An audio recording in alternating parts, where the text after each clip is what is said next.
Rania, thank you for joining us. I know that with the social dilemma that's been out on Netflix for a while, this documentary a lot of people are watching, you have become at Crime Stoppers very aware of the ties between mental health and social media and the things that we are facing today that we haven't in generations past. So, what do you see are the applications of that for our families right now? I'm seeing what everybody's seeing, specifically in the healthcare industry and in the world of mental health, that kids that are much, much younger than normal are coming in and presenting with body dysmorphia. They're presenting with suicidal ideation. They're presenting with major depressive mood disorders, thoughts of self-harm. They're actually being admitted into the hospital for self-harm.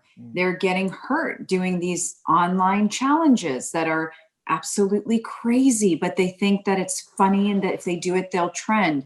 And So we're what's that seeing new a one we just direct talked about, response. Morgan? Like we just talked about Kids are filing their teeth with nail files. why? Yeah. I got even the sound of that.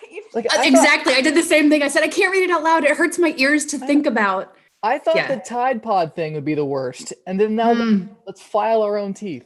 Yeah. They're doing we've moved on from the Tide Pod challenge. Now we have like the Benadryl challenge where they're overdosing on Benadryl, that they'll do like the salt and ice challenge. They'll cut themselves and rub salt and then stick ice into it to see how long they can handle it. They stick quarters between like a plug and the socket, like they'll plug something in and stick a quarter or a piece of metal in. The 48-hour challenge where they disappear and see how funny it is when not 24 hours, because law enforcement will sometimes say, wait more. They'll disappear for 48 hours. So their parents freak out and law enforcement's called in, and because of what you do through Crime Stoppers, that one in particular must be a big challenge because in 48 hours, anything could happen to a kid. Oh my goodness. In 2 hours, anything can happen to a kid. And what's happening is we've given these children access to the world. They're consuming images they shouldn't see, hate speech they shouldn't be a part of. They physically are not mature enough. They're not mentally developed enough to handle both the reactions, the likes or the lack of likes, the content that they see, the way it makes them feel. They're not mature enough. How do we as parents actively know what our kids are getting into? Like, what are some of the things that parents should be doing today to protect our kids from some of these challenges or mental health issues or all the dangers that social media provides? There's a lot of technology out there that parents can use. Bark is one of our favorites. And it's just basically artificial intelligence. You apply it to your phone, your kid's phone, and it helps you figure out, you get notified if you see that your kid is looking at something that's not right, or using words like suicide or self-harm, or is maybe being approached for an image that they shouldn't be approached for. And it gives you an alert. So parents can have a tool, a helper, and monitoring their kid's phone, because we don't believe in privacy for kids when it comes to social media. I know some people disagree, but when you're dealing with a young kid, they shouldn't have privacy online. Yeah, no, I 100% agree with you. And is Bark spelled B-A-R-K, or is it crazy B-A-R-Q? Because I'm downloading it today. I have a 4-year-old. I'm still downloading it. No, it's an awesome tool, and it just helps parents, and they're great partners of Crime Stoppers, and it's B-A-R-K, very simple. And we talk about them all the time. When that show 13 Reasons Why first came out, a lot of kids,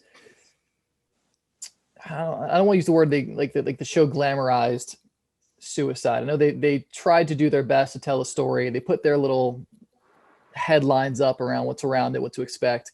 But something that always struck me from that show, and the reason why my wife Amber and I watched it, is because we wanted to see, like, will they show or give us some kind of insight as to a parent? What signs should we be looking for?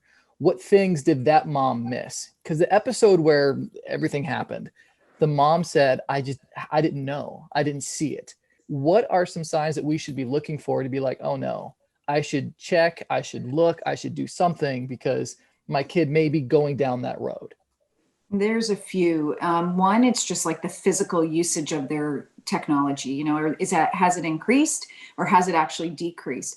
When you walk into a room, do they put a phone down? Do they quickly turn turn off whatever they're looking at? Those are signs to really pick up on. The other thing is, have they grown more quiet?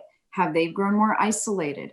Do they sleep more? Do they not eat as much? where are they socially? It's a weird one because we're all in this pandemic. So some of us are still not seeing friends. Some of us have gone back to life as usual, to as much as they can. But how have friendships changed? Are there new friends in their life? This is a big one. Are there new friends in their life that seem very different and character and personality from your own child? Like, were you kind of like, oh, wait, this isn't sort of a typical friend for you?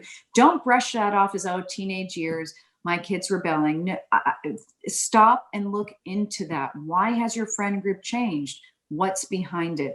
And listen, I'm sorry, I'm going to say it again. Check your child's phone. Check your child's phone, and then listen for words and conversation, even, conversations they might be having where they don't even realize you're listening. And again, it's not to completely breach their privacy, but it's to get an understanding. If you feel like your child's going through something and not able to fully express it, it's our job as their parents to fight, to get into the weeds, to not let go until we can figure it out and help them.